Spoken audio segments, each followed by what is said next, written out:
बिस्मिल्लाहिर्रहमानिर्रहीम अस्सलाम वालेकुम वरहमतुल्लाहि वबरकातुहू। अज़ीज़ तुलबा व तालिबात, उम्मीद है आप खैरियत से होंगे।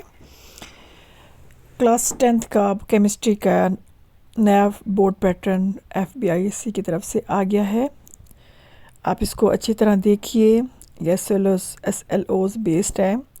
इसमें देखिए किस तरह क्वेश्चन दिए गए हैं, आप उस हिसाब से तैयारी कीजिए। चैप्टर्स में भी आपको परसेंटेज बता दी गई है कि कौन से टॉपिक से कितने सवालात आएंगे। अपने साथ साथ से मदद लीजिए, इसको समझिए और इसको अच्छी तरह करने की कोशिश कीजिए।